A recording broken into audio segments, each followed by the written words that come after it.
Literasi semester 6. Kali ini kita akan membahas seputar tentang jurnal umum dan jurnal khusus ya Kak ya. Yang pertama, jurnal umum akan dijelaskan saya sendiri, Titi Sanggun Maulida. Dan jurnal khusus dijelaskan oleh saya, Umi Lailatul Latifa. Di jurnal umum terdapat pengertian, yaitu yang digunakan untuk mencatat berbagai transaksi keuangan yang muncul dalam satu periode. Yang kedua, ada tujuan dari jurnal umum untuk melakukan pengidentifikasian, penelitian, penilaian, serta pencatatan pengaruh ekonomi yang ditimbulkan berbagai transaksi keuangan.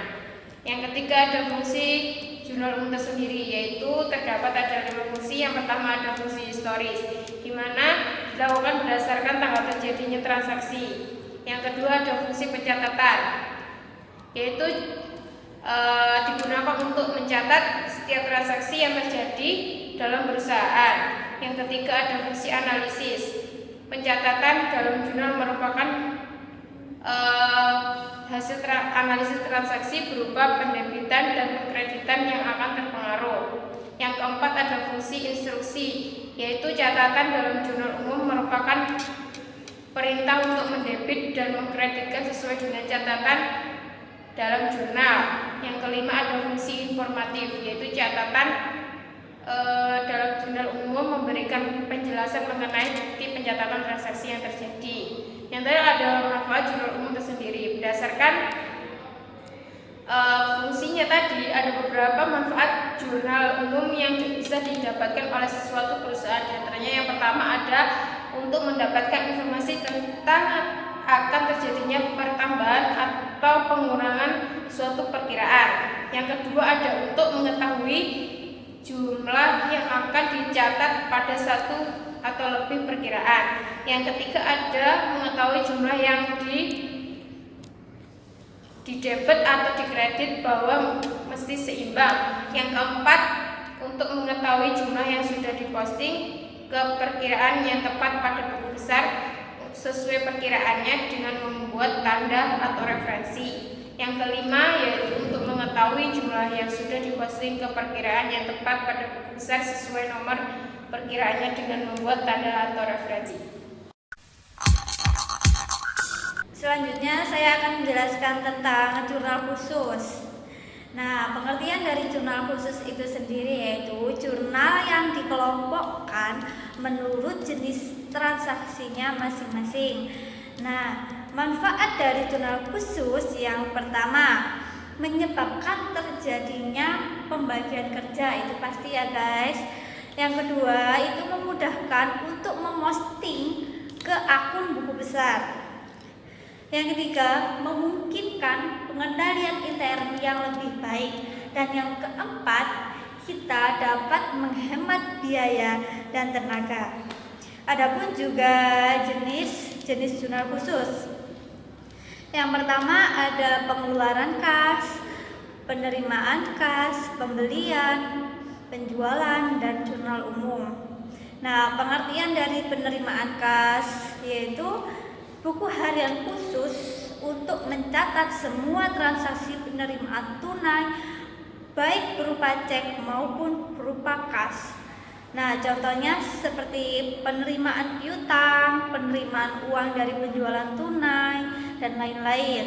Nah, yang kedua ada pengeluaran kas, yaitu buku harian khusus untuk mencatat semua transaksi pembayaran tunai baik berupa cek maupun berupa kas. Contohnya seperti pembayaran atau pelunasan utang dagang, pembelian secara tunai, retur penjualan, pengembalian uang tunai untuk keperluan pribadi atau yang sering disebut dengan PV, pembayaran beban-beban. Yang selanjutnya yaitu jurnal pembelian. Jurnal pembelian itu buku harian khusus untuk mencatat semua transaksi pembelian secara kredit. Contohnya seperti pembelian barang dagang secara kredit, pembelian peralatan, perlengkapan, aktiva tetap, dan yang lain-lain yang berhubungan dengan pembelian ya. Terus selanjutnya yaitu jurnal penjualan. yaitu buku harian khusus untuk mencatat semua transaksi penjualan secara kredit. Nah, contohnya itu penjualan barang dagangan atau jasa yang secara kredit. Nah, yang terakhir ada jurnal umum. Jurnal umum beda yang jurnal umum utama tadi ya, ini khusus untuk di jurnal khusus jurnal umumnya, yaitu jurnal yang mencatat segala transaksi atau seluruh transaksi yang tidak dapat dicatat pada jurnal keempat yang tadi. Jadi khusus untuk yang tidak bisa dicatat keempat tadi, ini harus dicatat ke dalam jurnal umum. Gitu ya. Oke, kita akan mereview kembali tentang ulasan kita tadi tentang jurnal umum dan jurnal khusus. Untuk jurnal umumnya sendiri, yaitu juga bisa disebut dengan jurnal utama yang sebagaimana itu segala transaksi itu bisa dicatat dalam jurnal umum. Dan untuk jurnal khusus itu gimana? Kalau jurnal khusus itu gini Kak, jadi lebih rinci gitu, lebih dibeda-bedakan gitu. Kan tadi ada penerimaan kas sendiri, ada jurnalnya sendiri, pengeluaran kas ada jurnalnya sendiri, pembelian ada jurnalnya sendiri, penjualan ataupun jurnal umum. Jadi lebih rinci gitu, nggak dicampur aduk jadi satu. Beda sama yang jurnal umum tadi ya Kak ya.